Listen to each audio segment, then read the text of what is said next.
the fact that in every short session, the legislature is taking on major policy issues. It's just the way it's been. Part of that I would attribute to the fact that, you know, this short session always takes place in the shadow of a general election. And I don't want to say anything about the draw of an election, but there are a lot of forces in play when you're looking at immediately going from session to running for office. Issues sometimes have to be addressed just for the politics that you're about to walk into. I think this was a unique year because the legislature actually addressed 3 very large issues, and they did it in a bipartisan fashion. And if you had noticed the last few sessions, we had walkouts.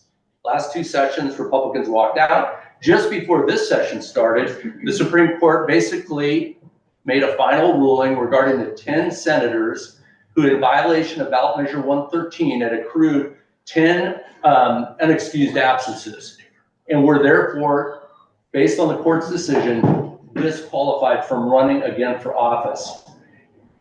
Everybody wondered, going into session, how were they going to respond? They had basically nothing to lose now, right? Maybe nothing to gain. And so would they come into the session and would they participate? The good news is they didn't. For whatever reason, they decided to show up. They grumbled occasionally, but they were, for the most part, very productive, and it allowed the legislature to have a productive session and address big issues in a bipartisan way. I want to talk about an issue that I think was top of mind for Oregonians and definitely top of mind for legislators. I know Representative Lively and I had a number of conversations about this, but it's the addiction and fentanyl overdose crisis that our state is experiencing. It's not unique to Oregon, but Oregon has a particular difficult challenge.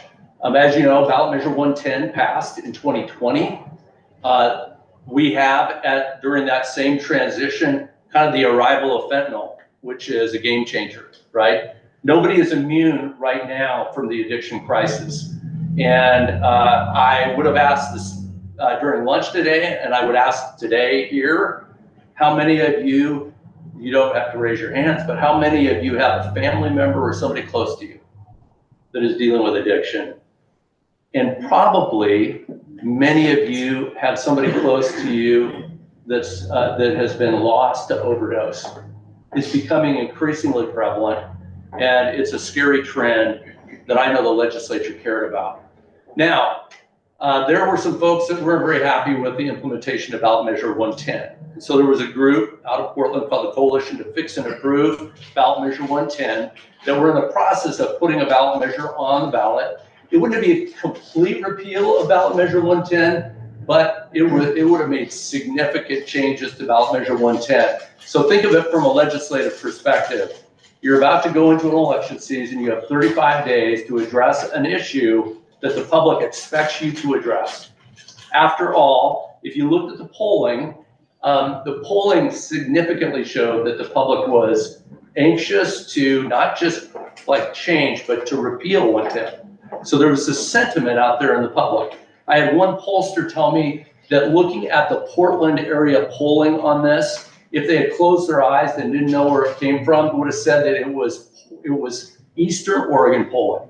That's how they felt about the strength. In fact, Portland was the highest percentage of the population in the state that wanted a repeal of 110. That'll tell you how difficult it's been in Portland. So you've got that. You have the fact that the CDC reported this year that in the year ending September of 2023, the rates of increase in overdose deaths nationwide average 2.1%. In Oregon, 41.55%, the highest in the nation.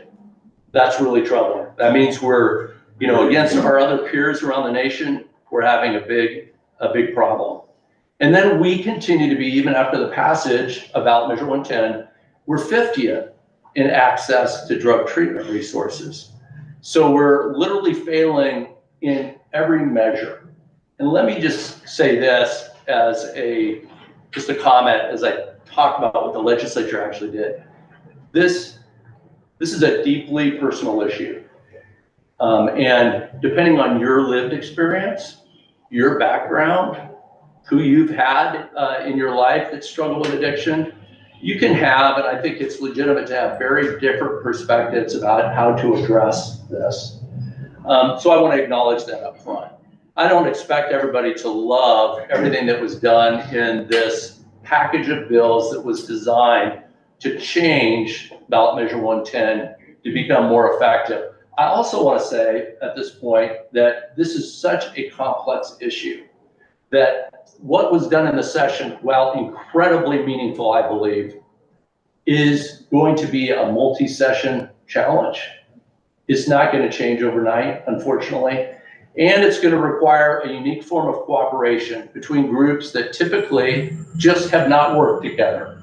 In some areas they have. In fact, I think in Eugene, there's a track record because of cahoots and the way they manage some of their mental health crisis and behavioral health crisis, that there is a model there. But the reality is we have to work even more closely between all of the entities that interact with the addiction, behavioral health, and homeless crisis that we're experiencing in the state for all of this to work. So I want to talk about 3 bills that was passed during this session that I think were a major accomplishment. The first one is House Bill 4002. It is the comprehensive policy bill. It included both behavioral health and public safety components. I should mention that before the session, the Oregon Association Chiefs of Police, the Oregon State Sheriff's Association, Oregon District Attorneys Association, and the League of Oregon Cities came together and offered an 11-point comprehensive plan to address the addiction crisis. And if you read it, you would say, wow, that's not as much law enforcement stuff as we thought was going to be in there. And the reality is, in law enforcement in Oregon, we understand that the challenge that we face requires huge investments in drug treatment and other areas where we're lacking. Law enforcement just happens to be at many times the touch point, right? You come into contact with people. If you own a business and you have somebody that's disrupting your business, you probably call law enforcement. If you're in a park and you're afraid because your kids are there and you don't feel like they're safe and you see somebody that's either dealing drugs or using drugs in a way that puts you at risk, you're probably going to call police. And even after the passage of ballot measure 110, there was an expectation that the police were the ones that would continue to solve to this. I don't think that's true. I think it's going to take everybody, but that was the perception. So 4002, that omnibus policy bill, has a number of really important components.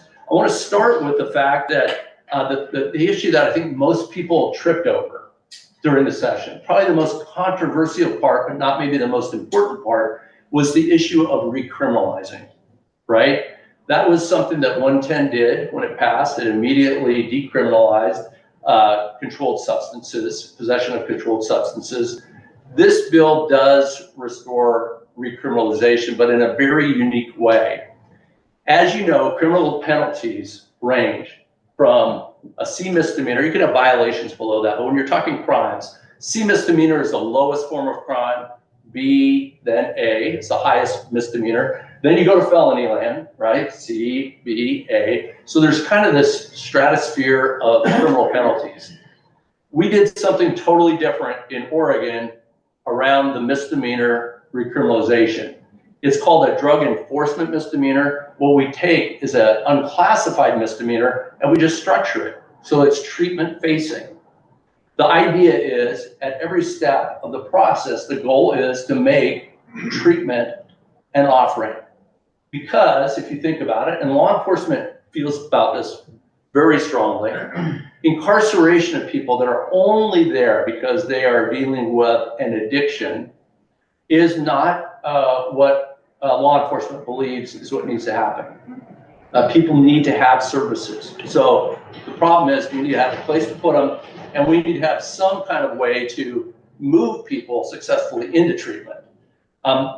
If you paid attention to the conversation about this, you probably have heard Portugal brought up a number of times in the context of what do we do about drug policy in Oregon? Can we do what Portugal does? What's interesting about Portugal, and it's not a good example, unfortunately, is it's a Catholic state, largely Catholic, with a unified cultural agreement. We don't have that in the United States right now. They also have what's called dissuasion commissions. The dissuasion commissions have the authority to penalize you for not cooperating with drug treatment. It's more of an administrative penalty, but they could take away your benefits. They can take away other critical pieces of the things that you depend on. And in the United States, we call that unconstitutional. So we couldn't do that. And then the other thing that just is a little bit of a kicker here is that you realize they don't have fentanyl in Portugal. So it really became, in my mind, maybe this is too strong a word, a little bit of a red herring. It wasn't a good equivalency to Oregon in our experience, and so we had to do something different. What we have, whether people like it or not, is we do have a criminal justice system that, if it's structured right, can use that system to direct people into the services and the treatment they need, with the goal, hopefully, of keeping them out altogether. So this created the drug enforcement misdemeanor, but it also created these new programs called deflection programs.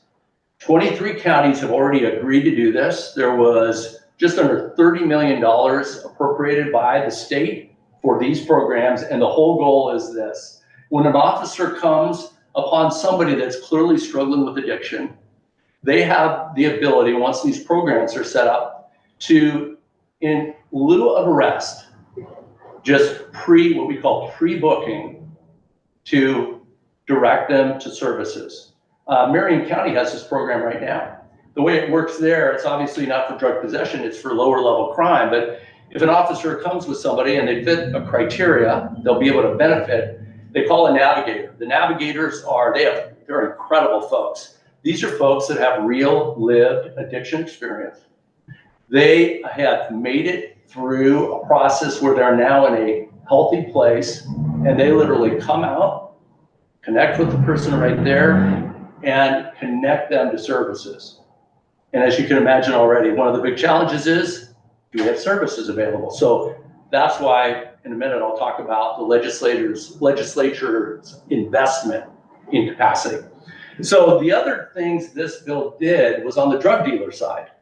There's a Supreme Court case called State v. Boyd. It eliminated prosecutors' ability to prosecute drug dealers who were clearly dealing where there was not an established direct person connected to the deal. What do I mean? You have large quantities of controlled substances. You have weights and baggies and all the things that say dealer, but you cannot prosecute them because of the court case. This bill corrects the language and restores the ability to prosecute. The other thing it did is it addressed what I think is some of the public's most pressing concerns, which is it created enhanced penalties for dealing drugs in and around public parks. Right? If there's one thing that's just scary right now, it's families trying to have kids be able to play in the park without the risk and the fear of people dealing drugs in that environment. So it creates kind of a dealer-free zone there. It also creates, within 500 feet of a drug treatment facility, an enhanced penalty. It is incredibly cynical to believe, but it's true, that dealers stand outside treatment centers waiting for people to come out of treatment, and they're immediately there to deal again, where people are back into their addiction cycle almost immediately. It's a terrible thing. This bill created an enhanced penalty for dealing in that way. And then the other one is for temporary residence shelters, where you have some of the most vulnerable populations in our state. They often have agreements that there are drug-free zones, and dealers deal there too. And so the bill creates those kind of enhancements. So that's that 4002 bill. It does include a number of behavioral health pieces as well. And so I feel like that the policy package was really well crafted to cover the wide range of needs. And again, people will agree or disagree with the approach, but that was, I think, a really good policy bill. Another bill related is Senate Bill 1553, and that addresses the use of controlled substances in public transit. That's another huge issue, right? You get on a bus and somebody is using a drug that's dangerous, it puts you at risk, that is now a crime under Senate Bill 1553. And then the bill that has the money in it was House Bill 5204. It's $211 million of investment in a wide range of addiction, drug treatment services. 85 million of it was for what they called shovel-ready capacity in drug treatment beds, stabilization beds, sobering centers, the kind of things we're missing in our overall treatment environment. So law enforcement approaches somebody, I hear it all the time, I want to connect that person with treatment, and there isn't any treatment. Or somebody is in a severely addicted situation where they need to be in a stabilization center. There's no stabilization center.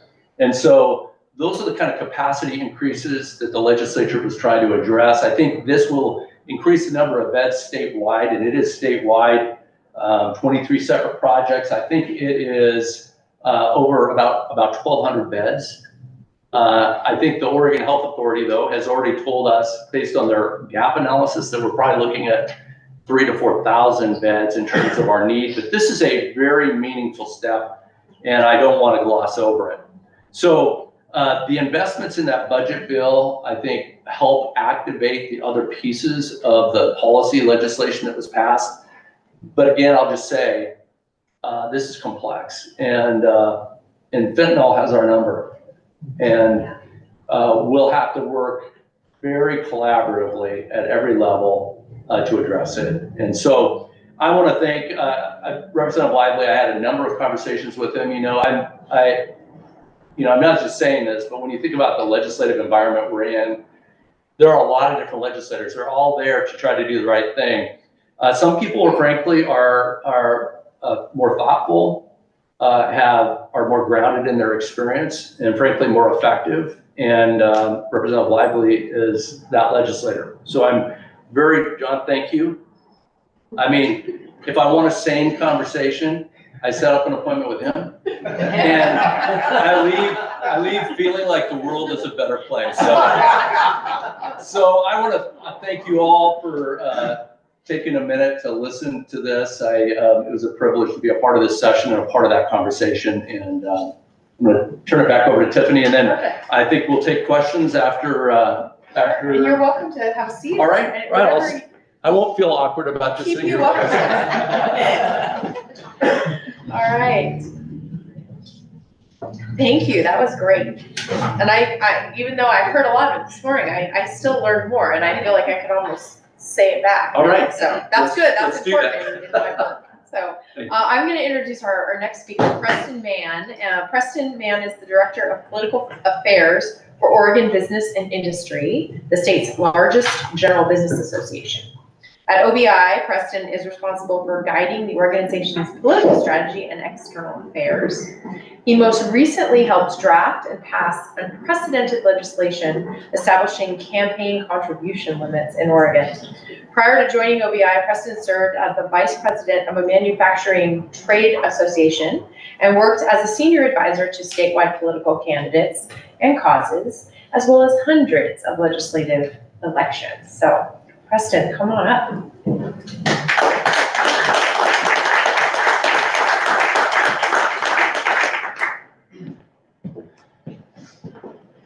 Well, good afternoon. Thank you all for having me. We're in Eugene or Springfield, so I presume there's some Duck fans in the room. And I recognize that Kevin and I are one of the last things standing in between you and tip-off. So try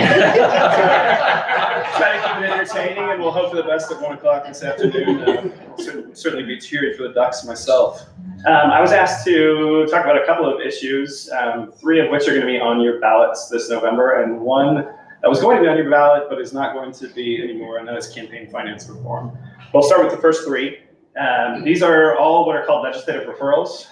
These were actually not passed in the short session. They were passed in the long legislative session. It's pretty common for the legislature to send out at least 1 legislative referral per long session. That can be for a variety of different reasons. Constitutional amendments are required to go to the people, and that is the case for at least one of the referrals that you'll see.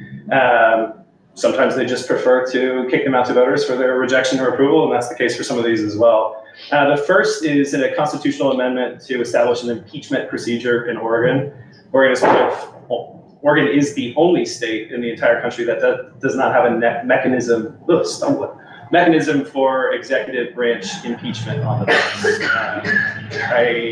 When I was previously working as staff in the legislature, I had an opportunity to work with former state representative Jody Hack, who was with us at the Eugene Chamber this morning. She actually authored a constitutional amendment that would have established this almost 10 years ago now. And that conversation, that dialogue has continued, and it ultimately has culminated in a referral that you'll have an opportunity to vote yes or no on this November. There is also a referral called the Public Service Compensation Commission. That's what it would establish. Some of you are probably familiar with the state legislature. It does not, you're all familiar with the state legislature, but the pay scale at the state legislature is generally considered pretty low. Our state legislators are not well compensated compared to their peers in other states. There are a variety of different opinions on whether they should be paid more or not at all. Fortunately, the legislature has kicked this issue to voters to have a discussion about that. So what the measure really seeks to do is establish a commission that will look at a broad swath of elected officials and the compensation they receive and determine if that's appropriate and consider some increases if they deem that necessary. So I'm excited to see that conversation, regardless of how you feel about the merits of that argument. I'm excited to see that conversation moving forward. And you'll have an opportunity to vote on that this November. The third one is called ranked choice voting, and some of you might be familiar with that. So this is another referral. Ranked choice voting is not super easily explained without visual cues, but I'll endeavor to explain it just briefly. Essentially, the easiest way to look at it is if you think back to this last governor's race, there were 3 candidates, right? Or 3 primary candidates. You would get your ballot, and you'd see the 3 of them there, or I'm sure there were some additional names on there. You rank them in order of your preference. So you could go Betsy Johnson number 1, Tina Kotek number 2, Christine Drazen number 3. If somebody gets 50% of the first place votes, they win, the election is over. In this case, nobody got more than 50% of the vote. So the person that came in third in this particular scenario, Betsy Johnson, her votes would go away, and the county clerks would look at her second choice. I don't know who people's second choice would have been. My guess is you would have seen a mix of Christine Drazen and Tina Kotek, and what that ultimately means for the top of the ballot, I'm not sure. I don't think anybody knows. But this is the system that is being proposed. It's been adopted in some states in various cases. New York City is the most famous example where they have ranked choice voting. I think the most interesting thing to keep in mind with this particular measure is it was a legislative referral, but it does not yet apply to legislative races. So it'll apply to statewide races and congressional races. I presume if it is received well, and obviously if it passes by voters, that perhaps it will expand to legislative races as well. I also presume that part of the reason legislative races were not included is because it's fairly common for legislative races to be limited to just 2 people anyway. So ranked choice voting, it's certainly very uncommon for there to be a third viable candidate in legislative races. So that's probably part of the difference there. But to the bigger picture, and something you've probably read about recently, campaign finance reform. This is not an issue that I expected to be working on at the beginning of a legislative session. I would venture to bet that if you asked anybody working in the Capitol in this past legislative session if they thought a campaign finance reform bill would pass, they would have laughed at you. This has been what one reporter called a 35-year war. There are different interest groups involved in campaign finance reform conversations, but it has been going on for longer than my lifetime. Business has their own perspective, trade unions have their own perspective, government unions have their own perspective, social clubs have their own perspective, and everyday Oregonians have their own perspective. But what's become increasingly clear is that Oregonians want campaign finance reform. And I've looked at polling after polling after polling, and it is very clear they're probably more united on this issue than almost any other issue in the state. Last poll I saw had about 85% support for campaign finance reform of some kind. That is very tough to do in today's polarized political environment. So at that point, it becomes a question of what is it going to look like? Right now, we have a system in place where there are no limits in virtually no rules. It's a very transparent system. I'll be honest with you. It's a system that I prefer because I think it's very easy for everyone to understand. But, Kevin mentioned the election year and then specifically ballot measures and how that played into the Measure 110 conversation and really forced the legislature to take a serious look at, should we pass something here or should we take a look at what's coming at the ballot, which is probably going to pass? A very similar dynamic with respect to campaign finance reform. There were 4 campaign finance reform ballot measures introduced. 2 of them were making very significant progress towards the ballot. One was Initiative Petition 42, brought forward by some representatives from public employee unions and some community-based organizations. But the one that was even closer to making it to the ballot was Initiative Petition 9, brought forward by folks from Honest Elections. Now, speaking on behalf of myself and certainly others that were a part of the conversations in the legislature, we felt like those 2 initiatives were just not the right approach for Oregon. With IP9 specifically, it was highly restrictive in terms of who could participate in our elections and at what level. So, for example, businesses would not have been allowed to contribute whatsoever. Trade associations like the one I work for would not have been allowed to contribute whatsoever. Now, there are probably some of you in the room that are like, great, we don't want businesses contributing. And I understand that perspective, but you're all probably familiar with Citizens United Supreme Court decision that basically said you can't limit speech in politics. And what that really means is, yes, it is legal to cap contributions to candidates, but you cannot limit somebody's ability to spend money in politics. So that's how you ended up with super PACs proliferating across the country. Citizens United applies here in Oregon as well, and I can tell you that if Initiative Petition 9 had come to pass, what you would see is a proliferation of, or sometimes called dark money entities that are legally prohibited from coordinating with candidates, but can raise and spend unlimited amounts of money. So what that means for a legislator or a statewide candidate, or really any candidate in a competitive race, is you're severely limited in the amount of money you can raise, including the sources. And then you've got all these other entities that are interested in influencing elections that have no limits whatsoever on what they can do. So they spend literally millions of dollars on top of you. And I think it's really scary propositions for a lot of people. Everyday Oregonians, once they hear that that's a side effect of campaign finance reform, they start to get very uncomfortable with that. And again, there's no way to stop it. But certainly elected officials, the legislators that I talk to, are not comfortable with this idea that they're essentially going to lose their voice, their ability to reach voters authentically by themselves, and that somebody is going to come in over the top of them and message to their community on their behalf. It could be a Washington, D.C. based consultant messaging into Springfield or Eugene. You can imagine how that could go awry pretty quickly. Maybe you agree with the message, maybe you don't. But at the end of the day, I don't think we want our candidates spending all their time trying to raise money from limited sources and or going around the community apologizing for whatever super PAC was out there saying bad things about their opponent or promoting them on policies that maybe they didn't even want to promote, didn't want to promote themselves. So those ballot measures really forced a conversation where the newly elected, she was the majority leader at the time, but now Speaker of the House, Representative Julie Fahey, came to organizations like my own, some of the union organizations that are active in Salem, as well as the petitioners behind Initiative Petition 9, and basically said, all right, we have not been able to have this conversation and come to a consensus over the last couple of years. It's clear that campaign finance reform is going to happen this year, either at the ballot, or we're going to come up with something in the legislature that we can all agree on. And everybody was pretty skeptical that we were going to be able to agree. We've dug in pretty fiercely over the years on our positions. To, I think, everyone's surprise, you know the end of the story, we were able to come to an agreement.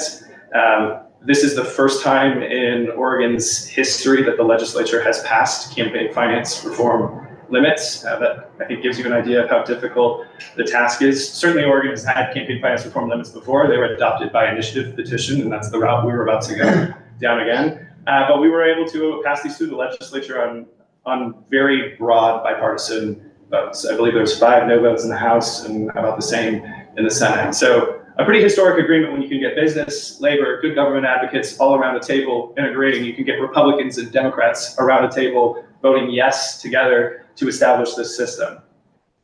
I am not going to stand here and tell you it is a perfect system. A lot of people have said congratulations after this bill has passed, and that doesn't feel like the right word, at least for me, because anytime you put limits in place, you're starting to incentivize those super PACs to exist. There's all sorts of unintended consequences or intended consequences that come along with campaign finance limits, and we're going to start experiencing those in a couple of years. But I do believe that given the reality that campaign finance reform was happening, we did the best that we could to come up with a system that works, and most importantly, allows candidates to keep control over their own voice. And I'm really passionate about that, having worked with a number of candidates in legislative races and statewide elections, and having worked on some races in other states where candidates don't have control over their own message. It gets very ugly very quickly when the money spent on politics is put in the hands of political consultants on their own instead of candidates who are accountable to their own community.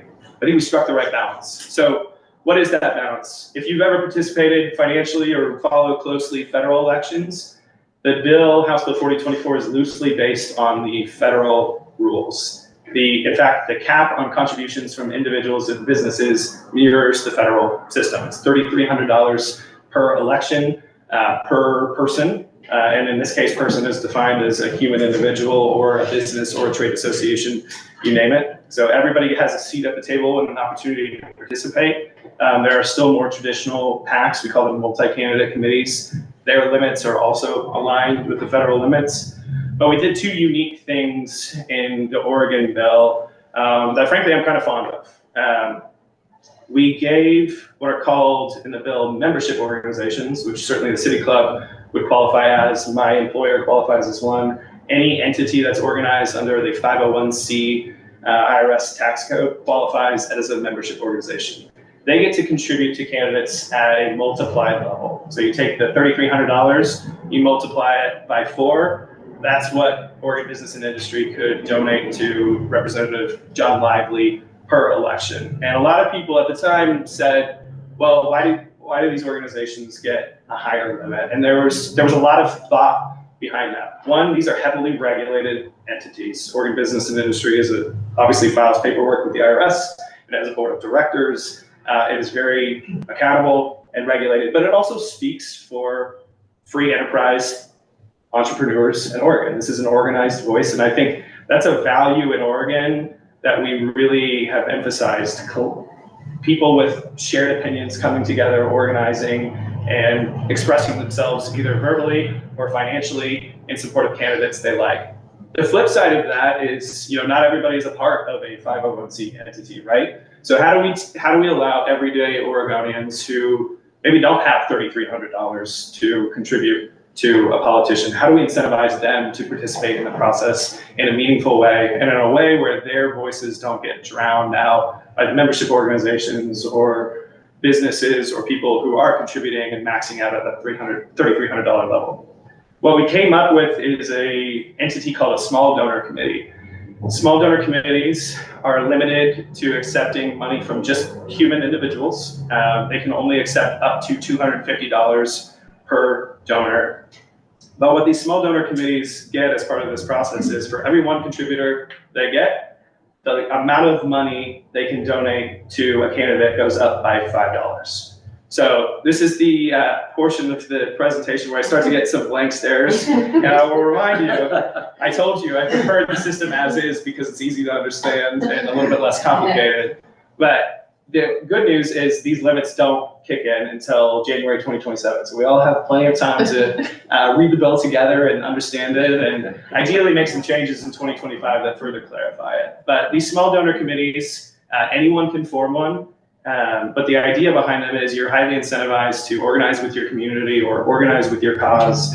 And to the extent you're able to raise money into that PAC, you can contribute at a higher level than anybody else. And I think, based on what I know of polling and my interactions with people in the community, that is a theory in campaign finance reform that people really appreciate, right? This is no longer the wealthiest people or individuals that have access to the higher limit. It's really everyday Oregonians that choose to participate in this way.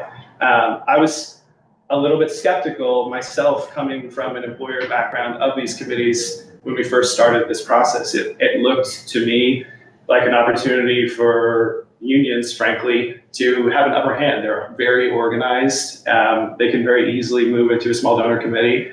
But as time went on, I recognized, no, anybody can do this. Anybody can do this, and anybody really should do this. So I hope that you will see a movement in the state over the next decade towards these small donor committees where local communities are organizing behind them and have an opportunity to engage in a way that is a little bit more meaningful than it has been in the past.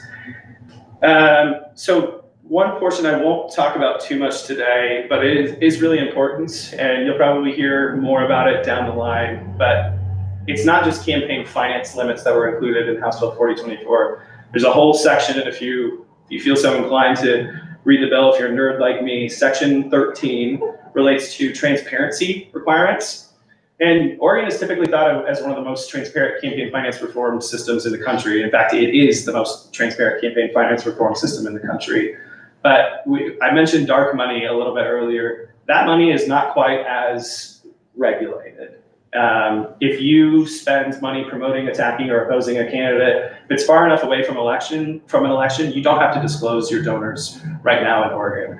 This bill changes that. It introduces some novel transparency requirements where if you're a 501c anything, or really an independent expenditure committee, you don't even have to be organized as a 501c. If you're spending money promoting, supporting, attacking, or opposing your candidate, you're going to have to disclose who those donors are. So there will be no secret dark money groups in Oregon once this bill takes effect. We heard plenty of concerns from the secret dark money organizations that they didn't like this bill, that they were going to sue us over this bill, you name it. But at the end of the day, I know that transparency is a core Oregon value. This had to be in there, and it is. So the end result, I mentioned the ballot measures at the top, and I forgot to mention this morning, but the end result was those ballot measures were moving forward. We were potentially looking at 3 campaign finance reform votes at the ballot this November: IP9, IP42, and a legislative referral.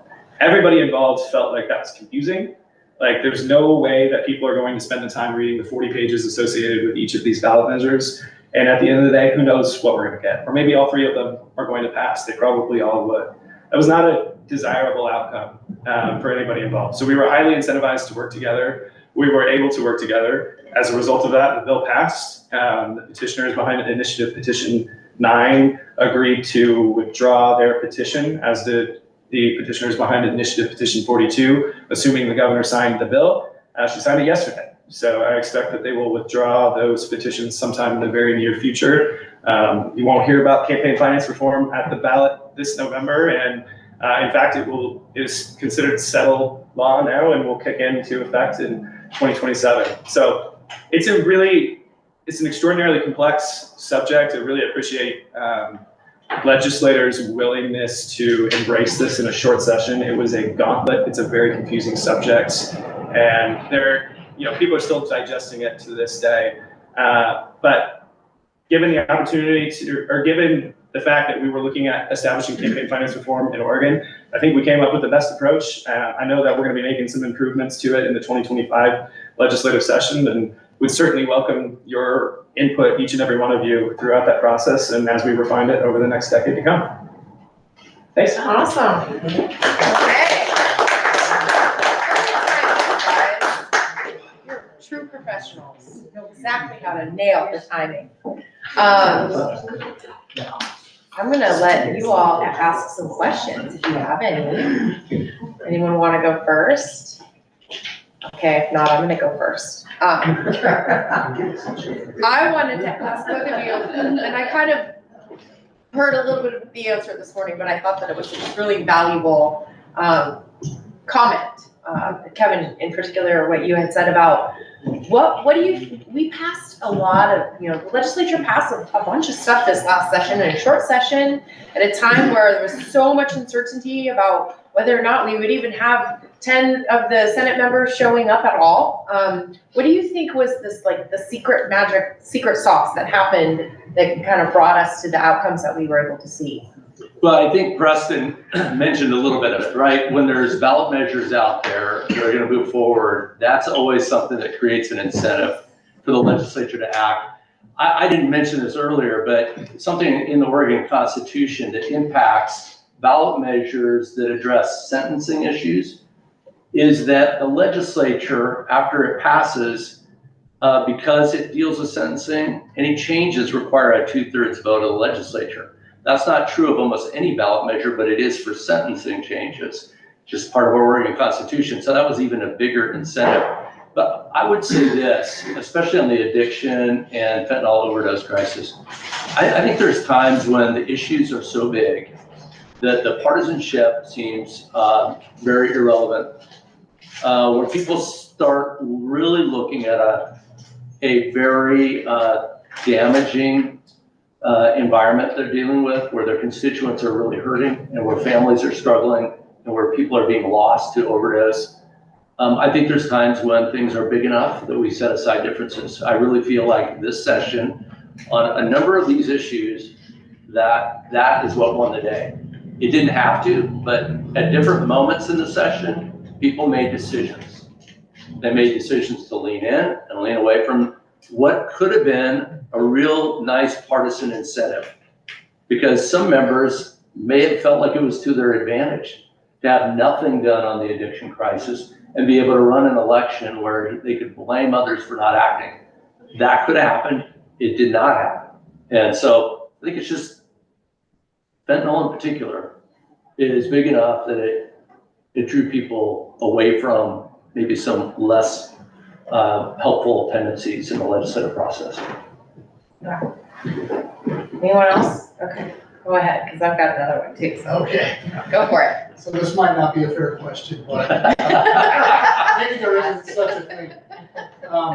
Given the statistics that you led with, 2%, 40% or something like that, and recognizing the scope of the problem and looking at the recent legislation, policy, and funding, in very broad terms, how underfunded are we? And no one's ever funded 100%, so I'm not looking, but what order of magnitude are we underfunded even today to pursue those policies and actually address the problem? And I could have asked these guys, but. Yeah, thank you for asking me, but well, it could be a little bit of a rhetorical question in that clearly we're underfunded. I had mentioned during lunch, let's just look at Oregon law enforcement for a moment. It's an element of this. Mm-hmm. We're 50th in the United States in officer per 1,000. So we're one of the lowest police states in the nation. But what I'm going to use like an overused term, which is the Oregon way. I truly believe that we are a very unique state. I don't know if it was mentioned today, if you mentioned it or if it was mentioned at lunch, but we're a very accessible legislature. Many legislatures are very inaccessible. It's hard to be a constituent and engaged. I feel like Oregon's very approachable. I feel like if you look at our law enforcement culture, which is state police, county sheriffs, local police departments, tribal police departments, university police departments, there's a unique collaboration there that is not true in other states. We don't have turf battles like other states. Maybe that's because we have so little resource that we have to depend on one another. But I think in this case, your point is well taken. Part of this is going to be the legislature is going to have to continue to appropriate. The state isn't always a good funding partner. Sometimes they get attracted to an idea, but then there's the next idea, and then they stop funding the first one. I don't think that's going to happen in the addiction fentanyl overdose crisis. I don't think it can.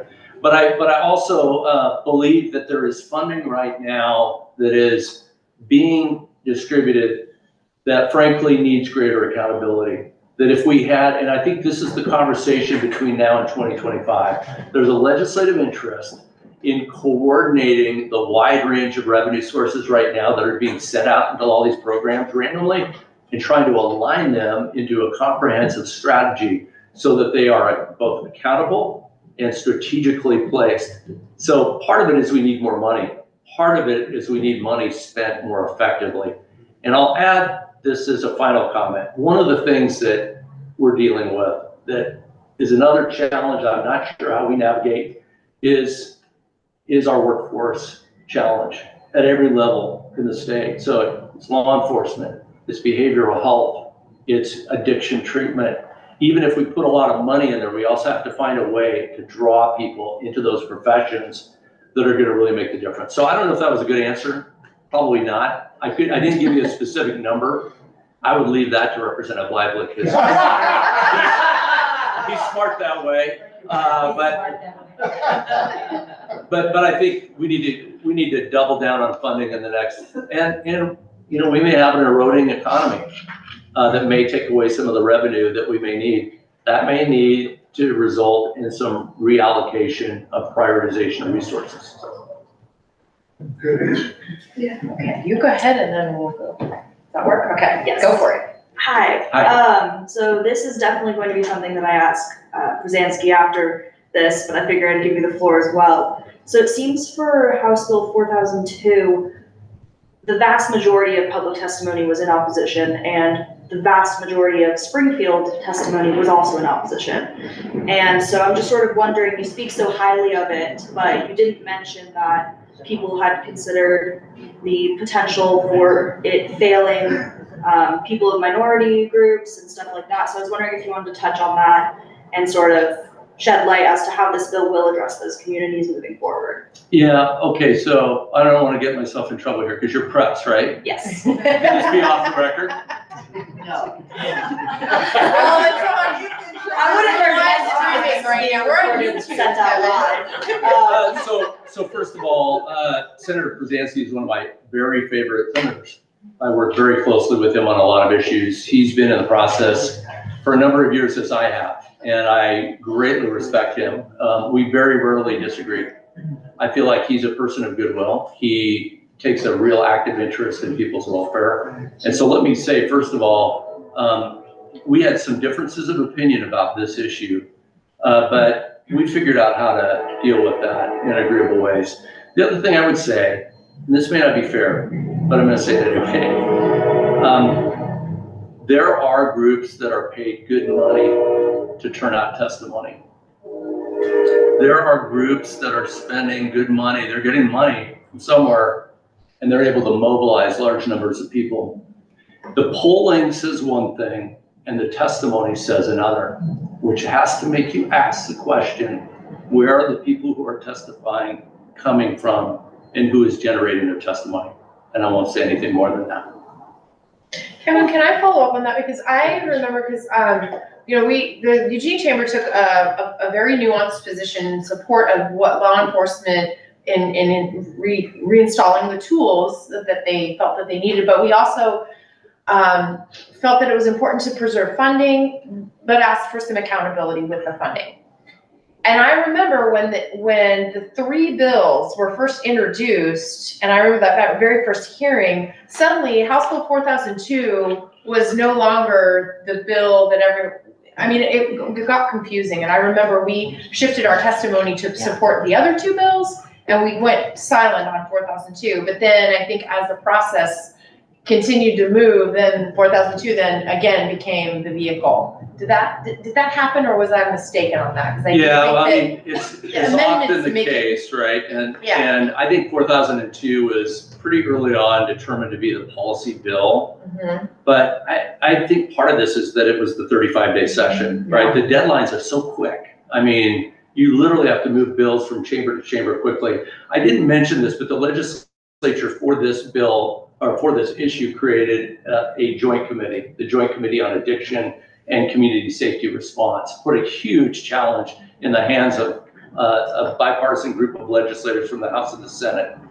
So the 4002, they had a little more time because they're not as subject to the deadlines, but they have to move something quickly. I think it's somewhat of a miracle that I think it's either 62 or 65 pages long, that bill. Yeah. So it's pretty substantial. Go ahead. Sorry about that.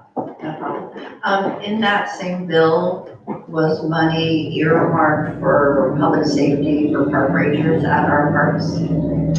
I don't believe so. Oh. I don't believe so, but the budget was negotiated a little bit different than the policy bill. We didn't have as much of an insight into everything that would be in that budget. We were aware they were looking for projects that were shovel-ready for capacity for treatment and other things. But there are pieces that those kind of budget bills, a lot of times are developed, and it's not the same as the policy negotiation. I don't know if that makes sense, but. And not that I would oppose that at all, by the way. Definitely not, because I totally agree. They've got significant challenges as well. So Preston, this is for you, and you might not be able to answer this, but when you're talking about transparency, maybe address what are some of the downfalls of the transparency, because as you were talking, I was trying to remember, and this was several years ago, but there's some things that I read in the journal, and they were talking about transparency and reporting of names and the intimidation of donors, and they specifically referred to the NAACP that, they didn't want that, but then they kind of reversed that. Mhm. So I'm hoping that you can kind of remember some things and maybe kind of bring that up. You're exactly right. I am very familiar with those arguments, and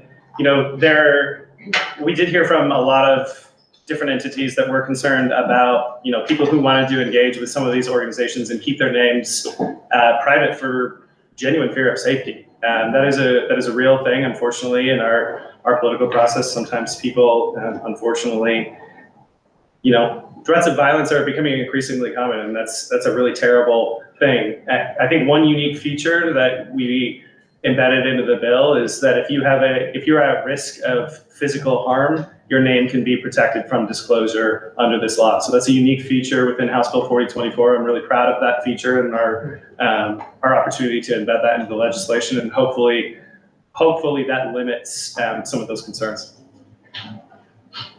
Okay, well, we are 1 minute away from 1 o'clock, and so I want to thank our speakers today. You guys were fantastic. Thank you so much. I'm going to make a quick announcement for our next program. We are actually going to be having a candidate forum for the Secretary of State's race, the Democratic primary. So we will have several candidates visiting us here. We are going to be moving our location for that and our subsequent programs to Roaring Rapids Pizza. So we'll be bringing back lunch, so you can all show up a little early and get your lunch and join us there. But we'll start to send out announcements and things like that, I guess next week. What am I missing? Anything else? We'll be doing a series of candidate forums coming up, and we're going to do some, we're doing some joint programming with the Eugene City Club as well. And so be on the lookout for the emails, because we'll have to schedule out for you. So, hey, Larry. Something I've always wanted to do. I'd like to move to the adjournment.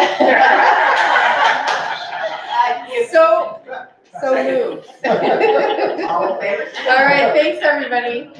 Thank you. Thank you. It's good to see you. What's that? Yes.